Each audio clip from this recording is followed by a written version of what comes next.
Hello दोस्तों। तो आज हम बुद्ध धर्म और जैन धर्म के बारे में पढ़ेंगे। ठीक है, तो हम आज क्लियर कर देते हैं कि जो हमारा परसों क्लास छूट गई थी किसी रीज़न की वजह से, तो आज हम उस क्लास को पूरा करेंगे। चलिए हम बिना टाइम वेस्ट किए अपने जैन धर्म और बौद्ध धर्म के बारे में पढ़ेंगे। बौद्ध धर्म महात्मा बुद्ध के बारे में है और जैन धर्म महावीर जैन जी के बारे में है, जो 24वें तीर्थंकर थे। उसके बाद कोई तीर्थंकर नहीं आए, वो लास्ट के तीर्थंकर थे जैन धर्म में। और बौद्ध धर्म में गौतम बुद्ध के बारे में हम आज जानेंगे। तो चलिए हम आज इन दोनों धर्मों के बारे में जान लेते हैं, बौद्ध धर्म और जैन धर्म के बारे में। ठीक है, बुद्ध के बारे में। ठीक है, चलिए। तो ये थोड़ा इंट्रोडक्शन है। जैसे आपको पता है कि मैं एनसीईआरटी की बुक से पढ़ाती हूँ। और सबसे पहले ये बात कि एचटेट का जो एग्ज़ाम है वो आपका, मुझे तो लगता नहीं है कि 17-18 तारीख में हो पाएगा, क्योंकि बहुत ही कम टाइम है। आज हो गई 25 तारीख और उससे पहले सबको मेरी तरफ से हैप्पी क्रिसमस। आज 25 दिसंबर है, तो सभी आप क्रिसमस मना रहे होंगे। तो हमारा क्रिसमस तो तब होगा जब हमारी अच्छी अच्छी नौकरी और सरकारी नौकरी लग जाएगी, चाहे छोटी हो लेवल पे हो या बड़े लेवल पे हो। पर जब सरकारी नौकरी तो सरकारी नौकरी होती है, तो हमारा क्रिसमस तो तभी ही बनेगा। ठीक है, तब तक के लिए हम अपनी पढ़ाई जारी रखेंगे। ठीक है, तो मैं क्या कह रही थी, हाँ, एस्टेट के बारे में बोल रही थी। तो एस्टेट का पेपर मुश्किल ही मुझे लगता है 17-18 तारीख में हो भी जाएगा। तो मुश्किल ही कुछ जो बच्चे ये सोचते हैं कि नोटिफिकेशन आने के बाद ही पढ़ाई की जाएगी, उन बच्चों का तो बहुत ही मुश्किल है 17-18 तारीख में पेपर क्वालिफाई करना, क्योंकि तैयारी बिल्कुल नहीं हो पाएगी। 1 महीना भी पूरा नहीं हो पाता है। तो आप देख लीजिए, कल से फॉर्म स्टार्ट है और 4 तारीख लास्ट डेट दी गई है इन्होंने। तो मुझे नहीं लगता कि 17-18 तारीख में अगर होगा भी पेपर तो बच्चों का क्वालिफाई होगा। मेरी मानने तो आप तैयारी अच्छे से करिए और नेक्स्ट एस्टेट के लिए तैयारी कीजिए। जो नवंबर में अगला एस्टेट होगा उसके लिए आप तैयारी करें। इस जनवरी वाले एस्टेट के लिए तैयारी करने का कोई फ़ायदा नहीं है, क्योंकि पढ़ाई तो अच्छे से होगी नहीं, और जब आप पढ़ाई अच्छे से नहीं होगी तो क्वालिफाई होने का तो मतलब नहीं है। इसीलिए पैसे डालने से कोई फ़ायदा नहीं है। आप चाहें तो भर सकते हैं फॉर्म जिसकी तैयारी अच्छी है, लेकिन अगर जिसकी तैयारी अच्छी नहीं है, उसको विश्वास नहीं है कि 1 महीने में वो अपनी तैयारी अच्छी करके एस्टेट का पेपर दे सकता है, तो प्लीज़ आप ये गलती ना करें, ये फॉर्म ना भरें। नेक्स्ट अगले नवंबर में भी एस्टेट का पेपर होना है, तो ज़्यादा दिन नहीं है, 6-7 महीने ही होते हैं। तो आप अच्छे से तैयारी कीजिए और अगला एस्टेट देंगे तो आपका क्वालिफाई हो जाएगा। ठीक है, सिर्फ एस्टेट क्वालिफाई ही करना बेटर नहीं होता, उसमें मार्क्स भी अच्छे होने चाहिए। ये नहीं कि जनरल में 90 नंबर ले लिए तो हो गया, लेकिन जब हमारी जॉब लगती है तो इन जो मार्क्स आते हैं, जिनकी मेरिट लिस्ट होती है स्टेट में, उनका नंबर सबसे पहले आता है। तो इसलिए जितना अच्छा मार्क्स होगा उतना ही जल्दी आपकी नौकरी लगने के चांसेस होंगे। ठीक है, चलिए अब हम अपनी पढ़ाई पे चलते हैं। ये मुझे लगा इम्पोर्टेंट था आप लोगों से बोलना, तो प्लीज़ मेरी बात को ध्यान रखना और नेक्स्ट एस्टेट के लिए तैयारी करना। इस एस्टेट के लिए तैयारी करने का कोई फ़ायदा नहीं, क्योंकि टाइम बहुत कम है, पढ़ाई का टाइम नहीं है। पढ़ाई क्या, सिलेबस ही पूरा नहीं हो पाएगा, रिवीजन तो क्या ही करेंगे।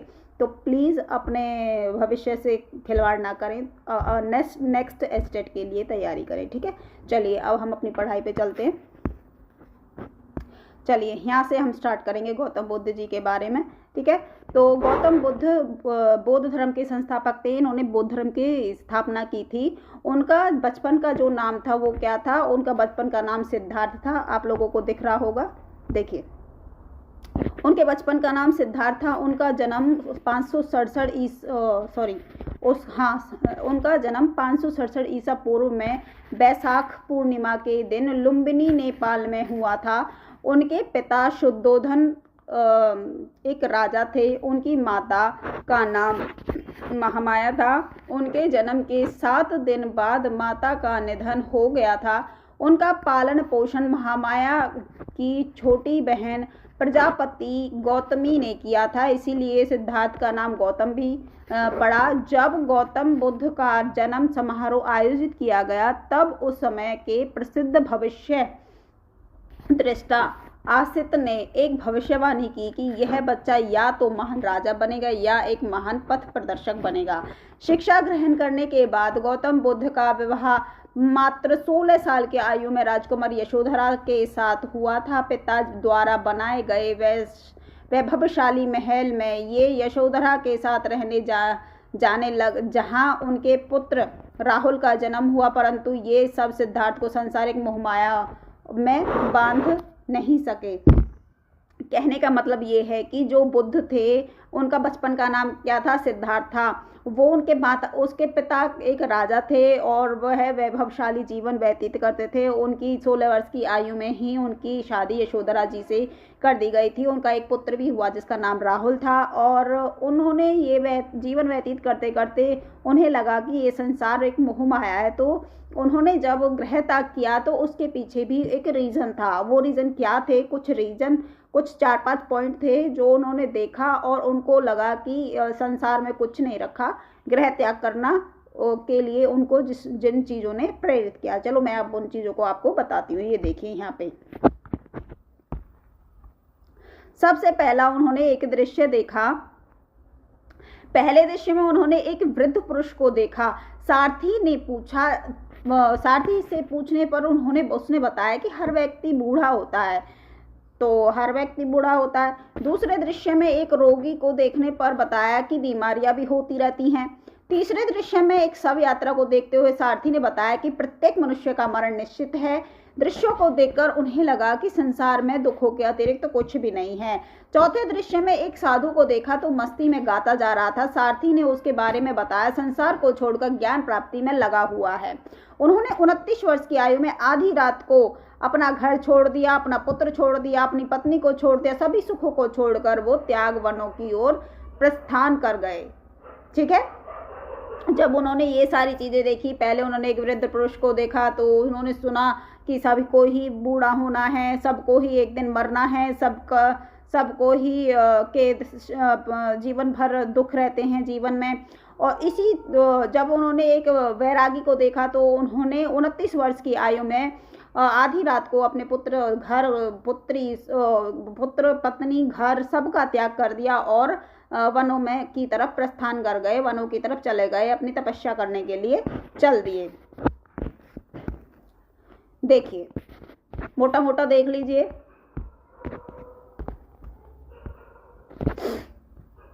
नाम था उनका सिद्धार्थ, बाद में क्या गौतम भी बोला जाता था। जन्म है उनका 567 ईसा पूर्व में लुम्बिनी नामक गांव में नेपाल में हुआ। पिता का नाम शुद्धोदन, माता का नाम महामाया। पालन पोषण मौसी ने किया, प्रजापति गौतमी ने, जिनके नाम से उनका नाम गौतम पड़ा। सिद्धार्थ का विवाह राजकुमारी यशोधरा से हुआ, पुत्र का नाम राहुल था।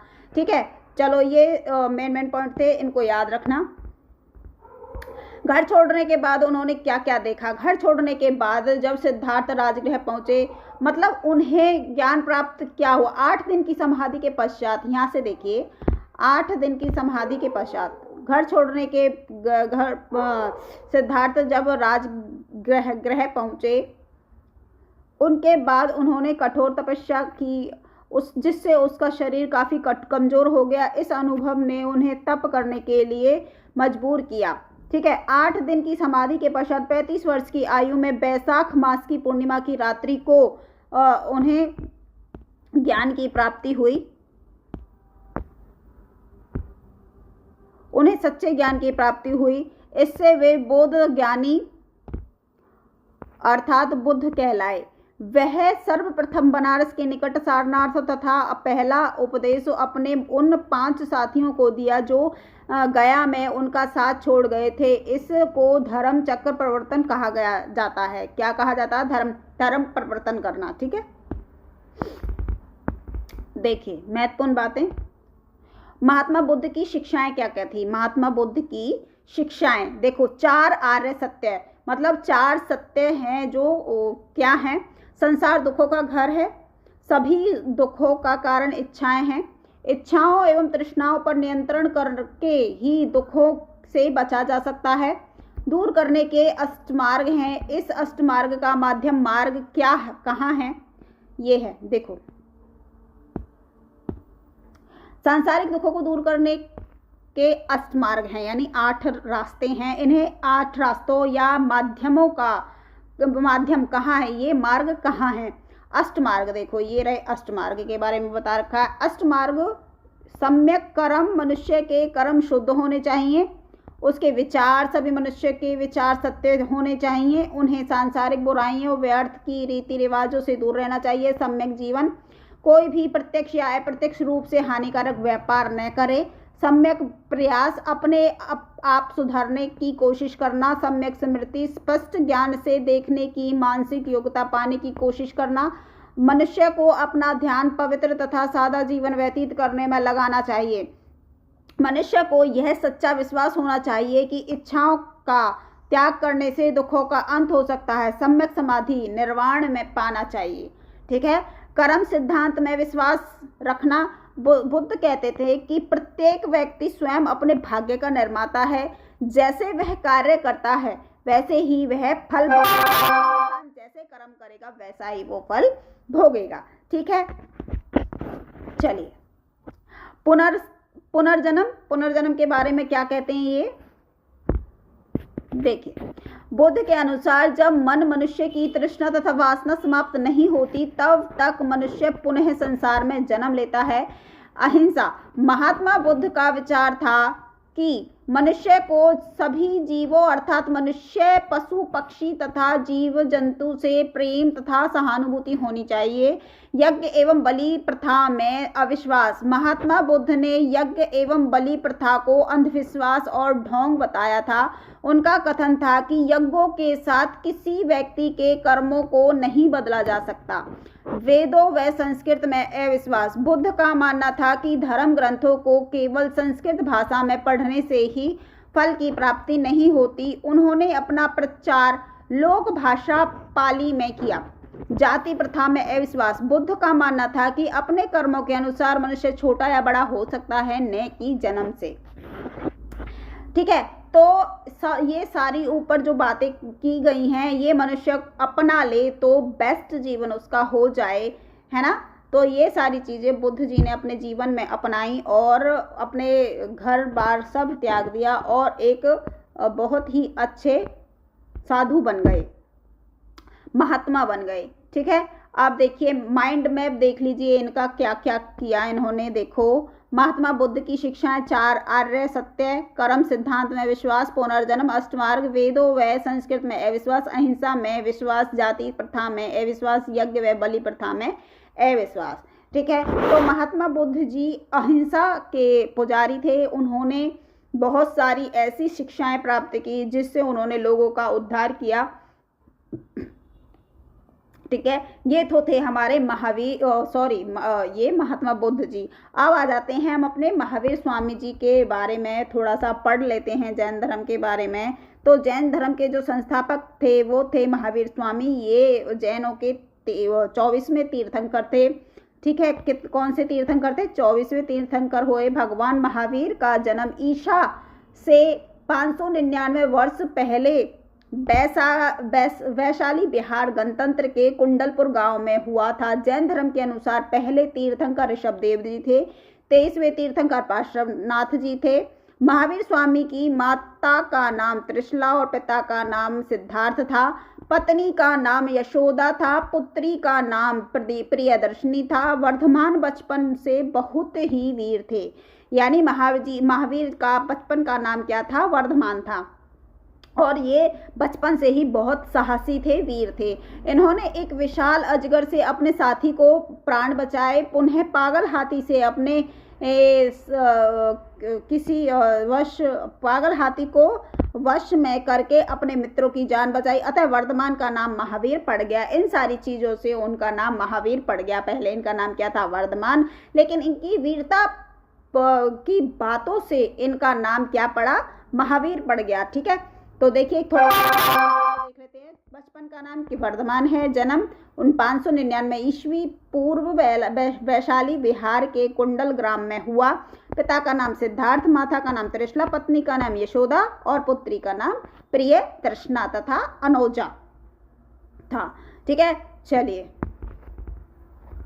गृह त्याग और ग्रांड कैसे हुई इनको देख लेते हैं। 30 वर्ष की आयु में भाई नंदीवर्धन ने आज्ञा लेकर घर त्याग किया। तत्पश्चात उन्होंने तप करते हुए शरीर को कई तरह के कष्ट दिए। 12 वर्ष की निरंतर तपस्या के बाद जृंभिक ग्राम यानी बिहार में ऋजुपालिका नदी के तट पर एक विशाल वृक्ष के नीचे उन्हें ज्ञान प्राप्त हुआ। प्रारंभ में वे कैवल्य नाम से जाने गए। तत्पश्चात अपनी इंद्रियों पर विजय प्राप्त करने के बाद विजेता और बाद में जैन कहलाए। जिन मीन विजेता, जैन कहलाए और बाद में जैन कहलाए। ठीक है, चलिए महावीर जी की शिक्षाएं। महावीर स्वामी की शिक्षाएं प्राकृतिक भाषा में थी ताकि लोग उन्हें आसानी से समझ सके। महावीर स्वामी के उपदेश समाज में फैली उन बुराइयों का विरोध कर रहे थे जिनके कारण समाज के विकास में बाधा आ रही थी। उनकी मुख्य शिक्षाएं इस प्रकार हैं। त्रिरत्न। महावीर स्वामी के अनुसार अपने को पापों से बचाने के लिए 3 आदर्श बातों को जीवन में अपनाना चाहिए। इन्हीं को त्रिरत्न कहा गया। यह 3 रत्न थे, एक सच्ची श्रद्धा, दूसरा सच्चा ज्ञान और तीसरा सच्चा आचरण। 5 महाव्रत कौन कौन से हैं देखो। 5 महाव्रत कौन कौन से हैं। महावीर स्वामी 5 महाव्रत पर बल देते थे तथा उनकी पालना करने को कहते थे। ये महाव्रत हैं अहिंसा, चोरी न करना, संग्रह न करना, सत्य और ब्रह्मचर्य। देखो, अहिंसा प्रत्येक व्यक्ति का परम धर्म। किसी को भी मन से तथा तन से हिंसा नहीं करनी चाहिए। यानी मन से की हिंसा, किसी को मन ही मन बुराई नहीं करनी चाहिए। किसी को मन में गलत विचार नहीं लेके आने चाहिए। वो हिंसा की ही तरह होता है। चोरी न करना, मनुष्य को दूसरों की चीजें नहीं चुरानी चाहिए, चाहे कुछ भी हो। चाहे उसका, जैसे आजकल यूट्यूब पे बहुत हो रहा है कि कोई किसी का कंटेंट चुरा लेता है, कोई ऐसे, तो मतलब ये भी एक चोरी में ही आता है। तो सीखना एक अलग बात है, चुराना, उसको ऐसे चेप देना वो अलग बात है ना, वो चोरी कहलाता है। संग्रह न करना, व्यक्ति को आवश्यकता से अधिक धन आदि का संग्रह नहीं करना चाहिए, उससे उसके सर पे बैठ जाती है।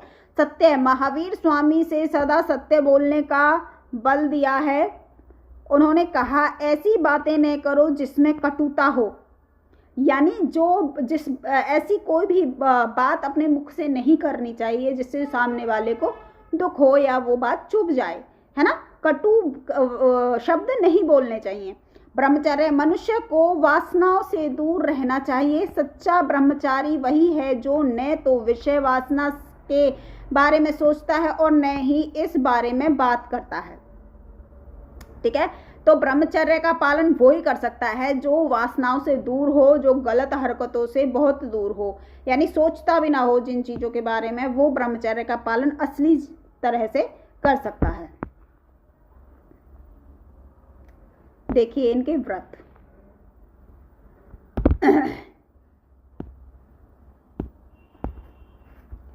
व्रत और तपस्या। जैन, दिख रहा है क्या आपको? जैन और व्रत और तपस्या। जैन धर्म के उपवास तथा तप पर बहुत अधिक बल दिया गया है, जिससे बुरी प्रवृत्तियों का दमन होता था तथा मनुष्य कर्म के बंधनों से मुक्त होता था। ईश्वर में अविश्वास। महावीर स्वामी ईश्वर के अस्तित्व में विश्वास नहीं रखते थे। वह हिंदू धर्म के इस सिद्धांत को स्वीकार नहीं करते थे कि सृष्टि की रचना ईश्वर ने की है। यज्ञ और बलि में अविश्वास। जैन धर्म में यज्ञ, बलि और आदि का विरोध किया गया है। वेदों तथा संस्कृत की पवित्रता में विश्वास। जैन धर्म के अनुसार वेद साधारण ग्रंथ हैं। उनके अनुसार वेदों तथा संस्कृत को पवित्र मानने की आवश्यकता नहीं है। जाति प्रथा का विरोध। महावीर स्वामी जाति प्रथा में विश्वास नहीं रखते थे। उनका मानना था कि सभी जातियां समान हैं।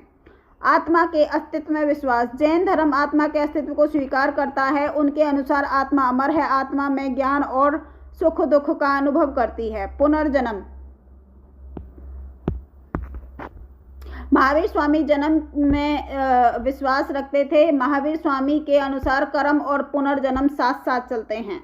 देखिए महावीर के विभिन्न नाम कौन कौन से। सबसे पहला था वर्धमान, फिर जैन, फिर कैवल्य, फिर अरहत और निर्ग्रंथ।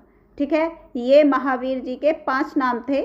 ठीक है, चलिए 18 पाप क्या होते हैं देखो महावीर जी के अनुसार, सबके अनुसार ही होते हैं। तो हिंसा, अहंकार, निंदा, झूठ, माया, चुगलखोर, चोरी, लोभ, छल, राग, कपट, द्वेष, मैथुन, परिग्रह, कलह, मिथ्यादर्शन, क्रोध, असमय। मनुष्य को इन सब पापों से बचना चाहिए।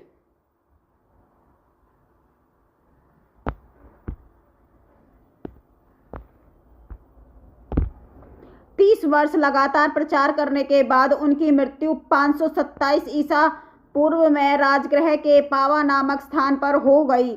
उस समय उनकी आयु 72 वर्ष की थी। उनकी मृत्यु के समय उनके अनुयायियों की संख्या हजारों में थी। महावीर स्वामी जैन धर्म के 24वें तीर्थंकर थे। उन्होंने जैन धर्म की एक नई दिशा दी। उनके समय जैन धर्म बहुत लोकप्रिय हुआ। उनकी प्राकृतिक भाषा में दी गई सरल शिक्षाओं के कारण बड़ी संख्या में लोगों ने जैन धर्म को अपना लिया।